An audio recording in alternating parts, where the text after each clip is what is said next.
පසුගිය දවස් ටිකේම අපිට නිින්ද ගියේ නෑ නේද? මුළු රටම බියෙන් හිටියේ. දිට්වා මේ නම ඇහෙනකොටත් දැන් අපිට බය හිතෙනවා. ගස්ගල් පෙරලගෙන ගම් පිටින් යට කරගෙන ආපු මේ යෝධයා අපි හිතුවටත් වඩා ලොකු විනාශයක් කරා. ඒත් ඔයා දන්නවද? ඇත්තටම විද්‍යාවට අනුව නම් ලංකාවට මේ වගේ දරුණු කුණාටු එන්න තියෙන ඉඩකඩ හරිම අඩුයි. ඒත් ඇයි මේ පාර වැඩේ වැරදුනේ? කොහොමද අහසේ පාවෙන වලාකුළු වලට මේ තරම් වතුර කන්දරාවක් උස්සගෙන ඉන්න පුළුවන් උනේ? වැදගත්ම දේ තමයි ඇයි මේකෙන් අපේ අසල්වැසියා, ඒ කියන්නේ ඉන්දියාවට ලොකු ඩැමේජ් එකක් නැතුව බේරුනේ? ඇත්තටම ඉන්දියාව බේරගන්න ලංකාව බිල්ලට දුන්නද? අද අපි මේ වීඩියෝව තුලින් දිට්වා සුලිකුණාටුව ගැන කතා කරමු. එහෙනම් අදත් රැඳෙන්න කියලා ආරාධනා කරනවා මේ සුවිශේෂී වීඩියෝවේ අවසානය තෙක්.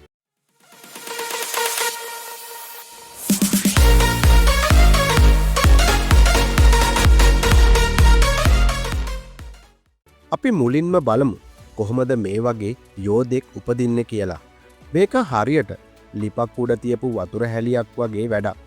සාමාන්‍යයෙන් මුහුදු වතුර රත් වෙලා සෙල්සියස් අංශක 26.5 පන්නපු ගමන් එතන තියෙන වතුර වාෂ්ප වෙලා වේගෙන් උඩට යන්න ගන්නවා. දැන් මෙතන හිස් අවකාශයක් හැදෙනවනේ. අන්න ඒකට අපි කියනවා අඩු පීඩන කලාපයක් කියලා. ඉතින් වටේම තියෙන සීතල හුලන් ටිකට නිකන් ඉන්න බෑ. මේ හිස් තැන පුරවන්න එතනට වේගයෙන් කඩා වදිනවා. පෘථුවිය කැරකෙන නිසා මේ හුලන් ටිකත් නිකම්ම එන්නේ නෑ. රවුමට කැරකි කැරකි තමයි එන්නේ.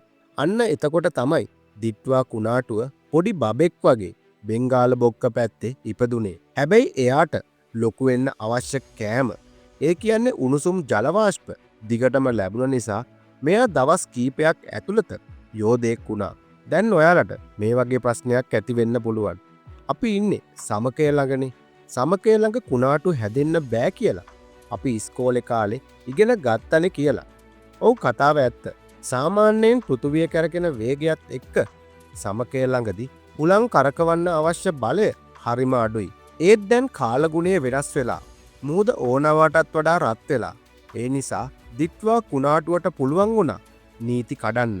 බෙන්ගාල බොක්ක පහළ හරිය රත් වෙලා තිබුණ තරම කොච්චරද කියනවනම් සමකයේ ආසන්නයේ වුණත් මේ කුණාටුවට තමන්ගේ ඇන්ජිම රත් කරගන්න ලොකු පව එකක් හම්බුණා. ඒකයි මේ පාර අපිට ගැලවිල්ලක් නැති වුණේ. ඔයාලා දැක්කනේ වැස්ස? නිකන් අහස කඩන් වැටෙනවා වගේනේ වැස්සේ. කොහොමද මෙච්චර වතුර අහසේ තියෙන්නේ? නාසා එකෙන් කියන විදිහට මේ වගේ කුණාටුවක ඔලිම්පික් ප්‍රමාණයේ ස්විමින් පූල් මිලියන ගණනක් පුරවන්න පුළුවන් වතුර ප්‍රමාණයක් කබඩා වෙලා තියෙනවා. නිකන් හිතන්න, ලංකාවට උඩින් අහසේ පාවෙන යෝධ ගංගාවක් තිබුණා වගේ වැඩක් ඒක. කුණාටුව ගොඩබිමට එනකොටම මේ වතුර ටික එකපාරටම මුදා හරිනවා.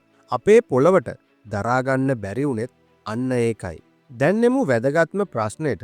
ඇයි ඉන්දියාවට වඩා ලංකාවට මේකෙන් ගොඩක්ම හානි වුණේ? සරලවම කියනවනම් ඉන්දියාවට වදින්න තිබුණු පහරට ලංකාව පපුව දුන්නා.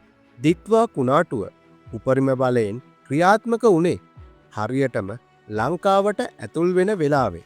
ඒක කෙලින්ම අපේ උතුර සහ ඊසාන දිග වෙරළට කඩා වැදුනා. හැබැයි මතක තියාගන්න, කුණාටුවක් කියන්නේ මුහුදේ ඉන්නකම් විතරයි එයා චණ්ඩියෙක්. ගොඩබිමට ආවම එයාට පව එක දෙන ජල වාෂ්ප ලැබෙන්නේ නෑ. අනික තමයි ගස් කඳු බිල්ඩින් එක්ක හැප්පෙද්දි එයාගේ වේගය බාල වෙනවා. ඉතින් මේ යෝධයා ලංකාව හරහා යද්දි අපේ රටේ ගස් කොළන් එක්ක හැප්පිලා එයාගේ ඇඟේ පතේ හයිය ගොඩක් අඩු වුණා. ඉතින් ලංකාවෙන් එළියට බැහැලා ඉන්දියාව පැත්තට යනකොට දිට්වා කියන්නේ දත් ගැලවුණු සිංහෙක් වගේ. ඉන්දියාවට යනකොට එයා ගොඩක් දුර්වල වෙලා තිබුණේ. ඒකයි ඉන්දියාව ලොකු විනාශයකින් බේරුණේ. අවසානයේදී ඉන්දියාව පැත්තට ගියාට පස්සේ මේ කුණාටුව නිකම් සුළඟක් බවට පත් වෙලා නැති වෙලා ගියා. ස්වභාව ධර්මය එක්ක සෙල්ලම් කරන්න බෑ කියන්නේ ඔන්න ඕකයි.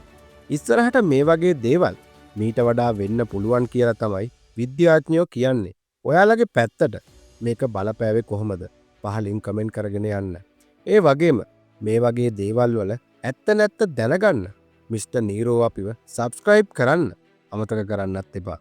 එහෙනම් තවත් දවසක මේ වගේ වීඩියෝ එකකින් හම්බෙනකම් අදට සමුගන්නවා. සියලු දෙනාටම සුබ දවසක්.